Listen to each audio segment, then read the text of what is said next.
मैं शूट करूंगा शॉट मैं आगे ले लेता हूं। हां थोड़ा आगे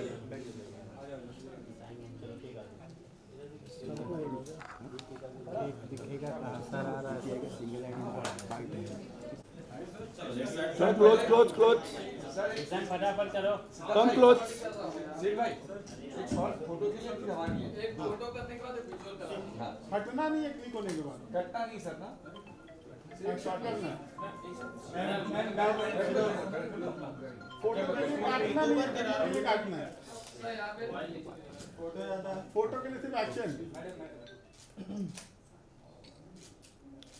आप बैठ जाओ हमारे लिए आप काट सर सर यहां देखिए सर सब यहां देखिए कम क्लोज मेरे को बहुत बहुत तीखी ताली बजा रहे हैं आप लोग जोरदार तालियां बजाइए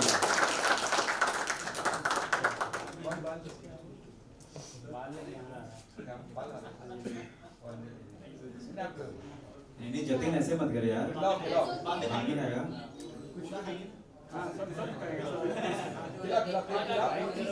खिलाओ चलता बादल जल्दी सर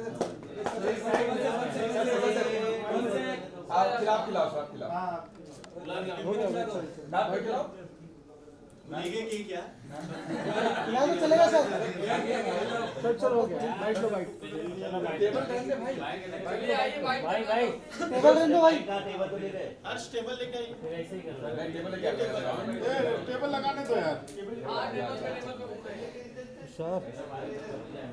प्रसाद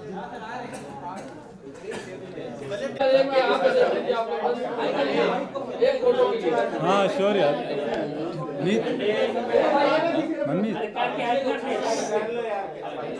अरे यहाँ पे देखिए एक बार फोन पीछे आ जाओ चलो तुम लोग बाइक जाओ बोले चलो रेडी रेडी आइए बैठ बैठ रहा भाई मैं देख रहा हूं बैठ गया वीडियो से कर रहा है बैठो सर आपने पैसा लगाया आपको नहीं बैठाएंगे तो किसको बैठाएंगे स्टार्ट हो जाएंगे सबको पहले ऑल सेट ओके 3 2 1 गो शिवराम जी सबसे पहला सवाल आपसे बनता है गाना सुनने के बाद जो आपने टाइटल रखा है नीम नीम ऐसा लगता है क्यों ना शायद हो क्योंकि इतना मिठास है इतनी मेलोडी है गाने में सही में सबने काफी एंजॉय किया हर किसी ने तारीफ किया इसके बावजूद आपने नीम नीम रखा नीम प्रतीक है कड़वाहट का क्या कहेंगे कड़वाहट के ऊपर शहद है राइट और कंपोजिशन भी आप देखेंगे बहुत मीठा है तो टाइटल तो मेरे ख्याल से आपने चूज किया आपने सर हम दोनों आपने चूज किया लेकिन ये शब्द इतना अच्छा है ना कि कोई भी इसको अच्छे से सुन सकता है गाने को और एंजॉय कर सकता है। रही बात कंपोजिशन की तो 2000 से 2015 का ऐसा दौर चला है कि गाने सिर्फ शब्दों पे आते थे, कंपोजिशन नहीं होती थी उसमें, सिर्फ रैप और ये वो सब चल रहा है। सो लोग अभी धीरे धीरे उस चीज़ से ऊब रहे हैं और वापस वो मेलोडियस जोन में जो 70-60 का दौर था उसमें आ रहे हैं वापस। अभी के गाने देखेंगे आप तो बहुत मेलोडियस गाने आ रहे हैं, कंपोजिशन बहुत अच्छे आ रहे हैं, राग बेस्ड कंपोजिशन भी आ रहे हैं। तो इस हिसाब से ये मेलोडियस कंपोजिशन ये लंबे समय तक चलने वाला कंपोजिशन है और इस हिसाब से हमने इसको कंपोज किया है। कितना वक्त लगा आपको इस गाने को बनाने के लिए, किस तरह का अनुभव रहा और क्या उम्मीदें हैं? बहुत लंबे समय से इसे आपने अपने बैंक में बहुत ही संभाल के रखा था, तो क्यों इनको दिया, क्या कारण है और इसके बाद इसका जो अब भविष्य देखते हैं इस गाने का, इसको किस तरह से देखते हैं? देखिए ऐसे कंपोजिशन होते हैं ना वो लॉन्ग इन्वेस्टमेंट होता है। आपके फास्ट गाने होते हैं ना वो शायद मेरे ख्याल से 2-4 महीने गाने बजते हैं, डांस जहाँ पर होता है वहाँ बजते हैं, सीजन जैसे चेंज होता है वो गाना दब जाता है। लेकिन ये ऐसे मेलोडियस गाने आज भी हम लोग 70-60 के गाने क्यों सुन रहे हैं? Because there was a melody, उस गानों में मेलोडी थी, उस गानों में राग थे, उस गानों में एक अच्छी कंपोजिशन थी। तो ऐसे गाने जो होते हैं वो लंबे समय तक चलते हैं, सालों साल तक लोग सुनते हैं। और पहले भी बताया मैंने कि काफ़ी सारे लोगों ने इस गाने को मांगा है मेरे पास, लेकिन पता नहीं मुझे कहाँ क्लिक हुआ। जैसे बताया इन्होंने कि गाने पे लिखा है प्रोड्यूसर का नाम तो ये गाना इनके साथ ही क्लिक हुआ कि यहाँ इस गाने को ही पहले करेंगे, क्योंकि ये गाना ऐसा है ना कि शायद इस गाने से एक कंपनी को भी बूस्ट मिल सकता है और इस कंपनी में जो भी काम करते हैं, इस गाने से जो भी जुड़े हैं, उनको भी शायद एक अलग नया बूस्ट मिल सकता है। अनुराग जी, आपसे सवाल है, आपको एक बहुत ही टैलेंटेड बंदे नजर आ रहे हैं हमको, बहुत अच्छा गाना भी गाते हैं आप, आपकी कंपनी भी है, आप चाहते तो खुद इस गाने को गा सकते थे, इतना मेलोडियस सॉन्ग है, क्या कारण था आपने यासिर जी को चुना?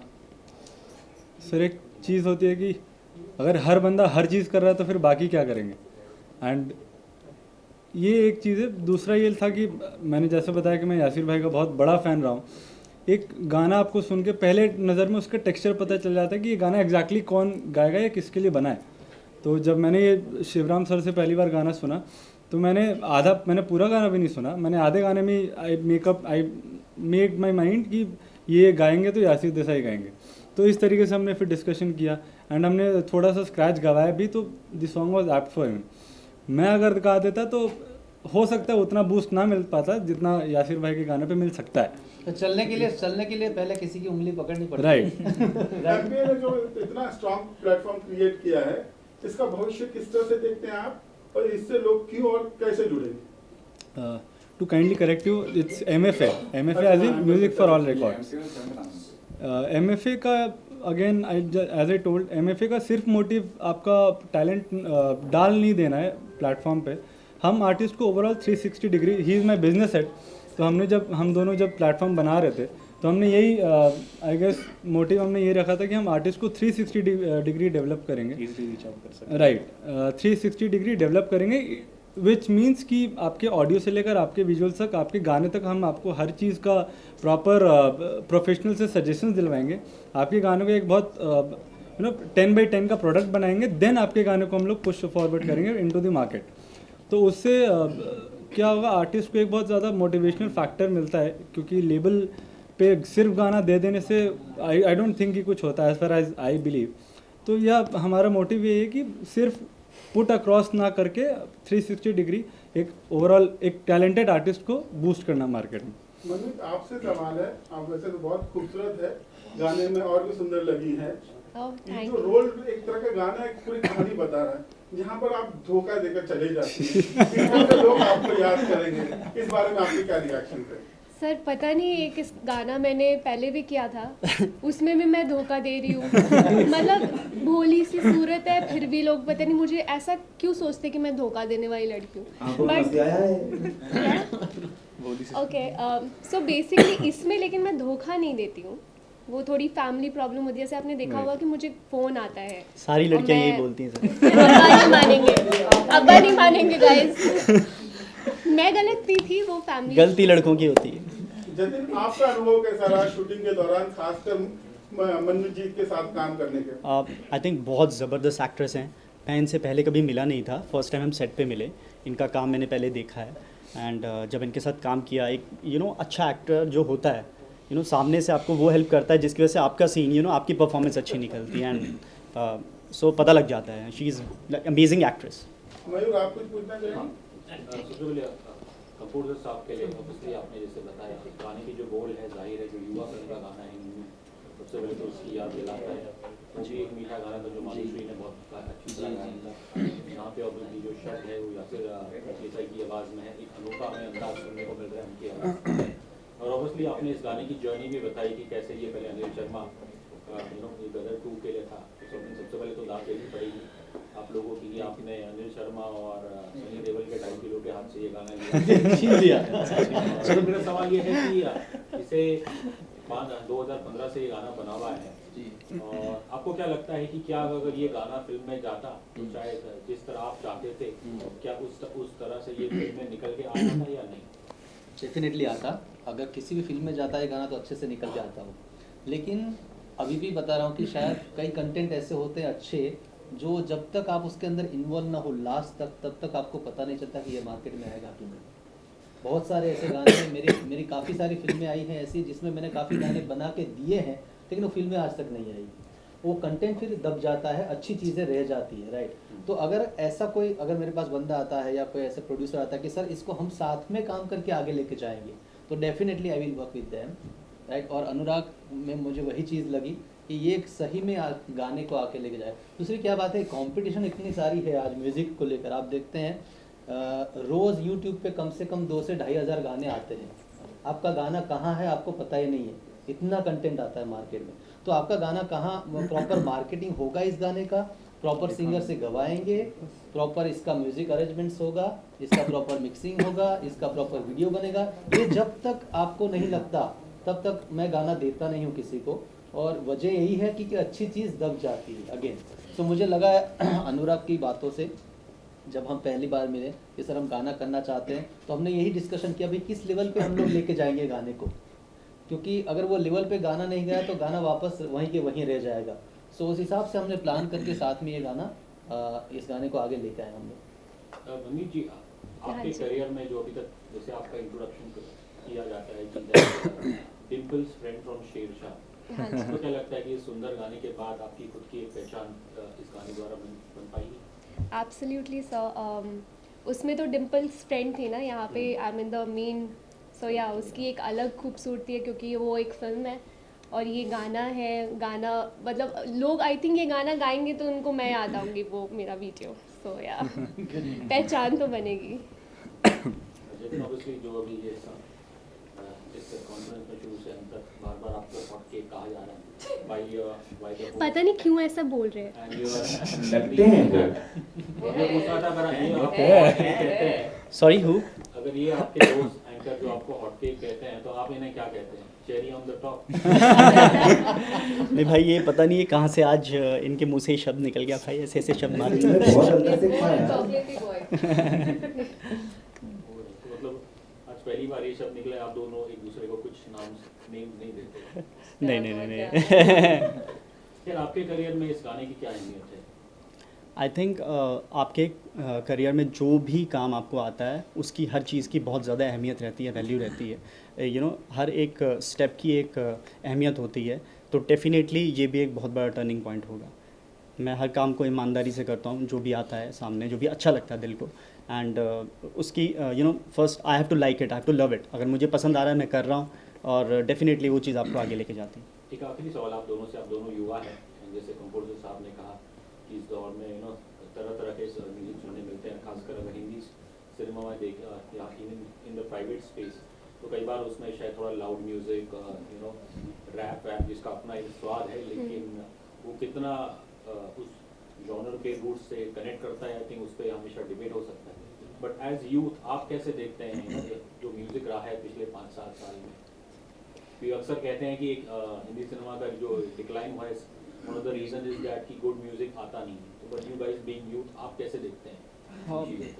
डेफिनेटली अगर आप देखेंगे जो पुराने ज़माने के सॉन्ग्स थे, लाइक जो हमारे किशोर कुमार साहब के टाइम के, या यू नो उनकी तरह और भी थे, उनका मुकाबला आज कब कोई म्यूज़िक नहीं कर सकता, ना कभी हो सकता है। वो समझो वो चीज़ उस टाइम भी ज़िंदा थी, आज भी ज़िंदा है, आगे भी ज़िंदा रहेगी। लेकिन जो आजकल म्यूज़िक आ रहा है, ठीक है वो थोड़ा टाइम पास के लिए ठीक है, थोड़ा सुन लेते हैं, लेकिन वो आपको इमोशनली मूव नहीं करता है, यू नो मोटिवेट नहीं करता है, इंस्पायर नहीं करता है। सो ठीक है, आज की यूथ थोड़ा बहुत लाइक कर रही है उसको, बट डेफिनेटली उन सॉन्ग्स की वैल्यू अलग ही है। सर आई एम अ पंजाबी। मुझे पंजाबी गाने जो आजकल बहुत ज़्यादा ट्रेंडिंग है, मुझे बेहद ज़्यादा अच्छे लगते हैं। पर एक टाइम होता है शाम के बाद ना, आपका थोड़ा आराम वाला मूड होता है, जब आप वैसे गाने नहीं सुनना चाहते हो, आप सुनना चाहते हो इस तरह के गाने। और अगर मुझसे कभी कोई ये पूछेंगे कि आपका फेवरेट गाना क्या है, तो मैं कोई वैसे गाने को नहीं बोलूँगी this is my favourite song. एक वैसा गाना रहेगा, सॉफ्ट सूदिंग सा गाना, जो आपको हमेशा याद रहेगा। और आई थिंक फेवरेट गानों में हम वही सारे गाने बोलते हैं, तो शायद ये Neem Neem is one of those songs जो लोगों का फेवरेट गाना हो सकता है। Apart from this wonderful song, आप दोनों आजकल कौन सा गाना लूप पे सुनते हैं? मैं honestly I kid you not, मैं अभी रेडी भी हो रही थी, आई वॉज लिसनिंग टू नीम नीम। मैं रास्ते भर में नीम नीम नीम नीम सुनते हुए आई हूँ। Apart from this song I think कुछ इस तरह इज़ माई फेवरेट। अभी अगैन पुराने गानों की बात करूँगी मैं, आजकल के गाने मैं भूल गई, लिरिक्स भी नहीं पता, कुछ नहीं मालूम मुझे। मैं हाँ पंजाबी गाने बहुत ऑफ कोर्स, बट देन वो पार्टी वाला keep it aside, not the favourite. But again और मेरा है मैं तेनू समझावा की राहत फ़तेह अली खान जी का, तो मैं उस तरीके के गाने सुनती हूँ। ये पंजाबी गानों के भी लिरिक्स इजी है, कुची, अरमानी, कुछ। रिवॉल्वर, मैं तेनू बंदूक, समझावा कि- गाड़ी, हाँ इजी है यार, लिरिक्स इजी है। मैं वही चीज़ कही है कि आई नो बट फेवरेट नहीं बोल हाँ, सकते, पर मैं तेनू समझावा कि is like it's a Punjabi song yes also. Yes yes. Punjabi भी है, सॉफ्ट भी है। जतन, आपके लूप में क्या चलता है आजकल? See I am a big fan of Arijit Singh sahab and उनका तो बस उनके सारे सॉन्ग सुनता रहता हूँ, लूप पे वही चलता रहता है, कार में हूँ, कहीं हूँ, ऑफिस हूँ, काम कर रहा हूँ, बस। जतिन सर, मैं आपसे जानना चाहूँगा, यारिया वन से आपकी इमेज रही वो चॉकलेटी बॉय की रही, जहाँ पे भी आपको हॉट केक कहा गया, लेकिन इस गाने के लिए आपकी क्या प्रिपरेशंस थी, हम जानना चाहेंगे। ऑनेस्टली स्पीकिंग इस गाने की मेरी कोई प्रिपरेशन थी नहीं, ये केक और chocolate because I was like मैंने जैसे पहले भी बताया कि मैंने पहले भी बताया कि मैं डायरेक्टली सेट पे गया जब मैंने फर्स्ट टाइम ये सॉन्ग सुना था, because I was busy in one of the shoot, तो वहीं सुना और वहीं जो डायरेक्टर साहब की जो गाइडेंस थी उसके हिसाब से शूट की। सो आप लोगों को अच्छा लगा ना? बहुत बस बढ़िया। ठीक। जतिन, आप यारिया वन का पार्ट थे और Yeah. यारिया टू आने वाली है, उसका ट्रेलर, आपका उसके प्रति क्या रिएक्शन है? See, I am not a part of Yariyan 2, but definitely it is gonna be very big hit. Not because Yariyan 1 hit थी इसलिए Yariyan 2 hit होगी. See, I've worked with this talented director Divya Khosla ma'am, who was a part of Yariyan 1 and who is a part of Yariyan 2 as well. She is very dedicated, very hardworking, very passionate about the craft of filmmaking. और मुझे लगता है कि जिस हिसाब से उनकी dedication है उस वजह से मैं बोलूँगा कि यारिया 2 पे हिट रहेगी। और आप देखें यारिया 1 से लेके अब तक जितने भी प्रोजेक्ट्स उन्होंने किए हैं सारे कमर्शियली सक्सेसफुल रहे हैं। The reason is her dedication and so this is gonna be hit and songs तो ऑलरेडी हिट जा रहे हैं। अनुराग जी, एक आखिरी सवाल मेरा आपसे है, आज कहीं ना कहीं सेलिब्रेशन का माहौल है, जो सेलिब्रेशन के स्टार हैं यासिर साहब वो नज़र नहीं आ रहे, आप उनको कितना मिस करते हैं? मैंने सबसे पहले जब मैं एंटर हुआ तो मैंने यही बोला कि शिवराम सर को कि सर यासिर भाई is not able to make it, तो हम लोग बहुत ज़्यादा ऑब्वियसली सैड फील करेंगे क्योंकि I have been a fan of Yasir भाई सिंस वेरी लॉन्ग, बट उनका आज इस इवेंट में ना होना ऑब्वियसली डेफिनेटली हम लोग के लिए बहुत ज़्यादा खल रहा है क्योंकि गाना उनका है और due to some urgencies he is not able to make it today, but या हम लोग बहुत उनको मिस कर रहे हैं। Thank you. Thank you so much. Thank you so much. Thank you so much everyone for being here. Big hand, big hand. Thank you so much. और एक चीज मैं और बोलना चाहूँगा स्वप्निन और अनुराग के लिए, क्योंकि फैमिली यहाँ पे आई हुई है और अंकल आंटी, मैं सीरियसली हम बहुत शुक्रगुजार हैं इस बात के कि हम जो बच्चे जो भी बन पाए हैं, इतने भी हार्ड वर्किंग कर रहे हैं, सिर्फ और सिर्फ आपकी वजह से कर रहे हैं। तो thank you so thank you भाई। आइए अंकल प्लीज कम।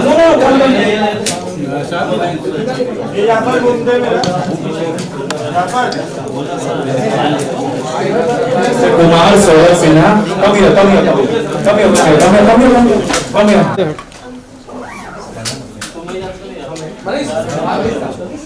कम भाई आइए प्लीज। आंटी आइए प्लीज कम। आपका बेटा भाई झंडे ला रहा है, आप देखते रहे। आइए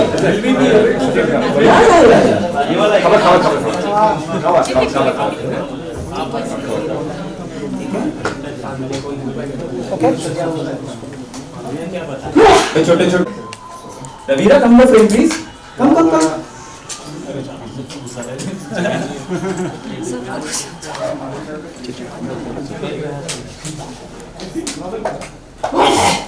पीछे करे यार मैं बेचारा तो रह गया, ये कैसे हो गया? ये बेचारा तो रह गया। ठीक है आ रहे हैं ना सारे। Thank you. हॉट केक अभी मैं फेमस कर देंगे। Weight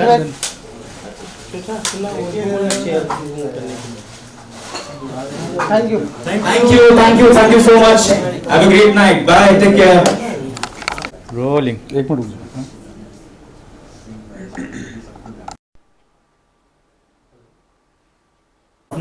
very important, producer is very important. Normally है ना, अगर प्रोड्यूसर नहीं होते तो हम ना होते। अरे बाप रे, हाथ है हमारे। हटा दे यार, साथ में रहेंगे तो अच्छा। पूरा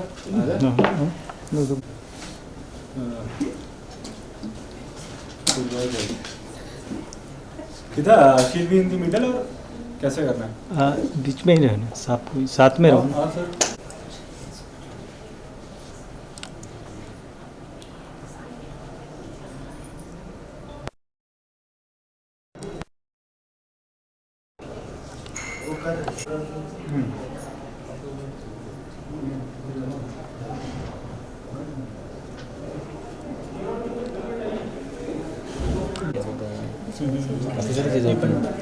इस सॉन्ग का कंपटीशन है ही नहीं। राइट, वो तो सॉन्ग इज वेरी डिफरेंट। ये सॉन्ग अलग ही, बहुत ही प्यारी थी।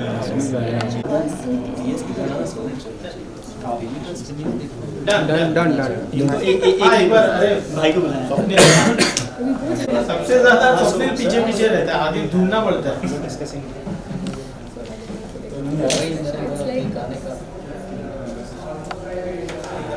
और शंकर भाई, हाँ भाई, चलिए सर, डन। फोटो लेंगे, फोटो हाँ ले लीजिए सर, लाइट दे। और आइए ना मैम, आप भी आ जाइए। हाँ अमित, आइए आइए।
Thank you. इनको फ्री कर दूं फिर अपना ही।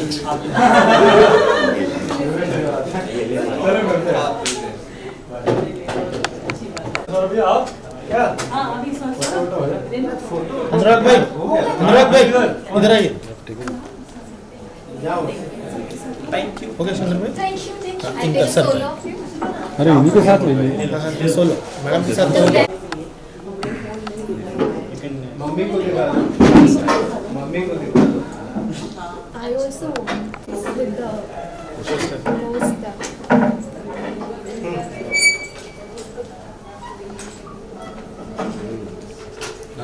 Done done. एक मैं भी खींच दूं। सोलो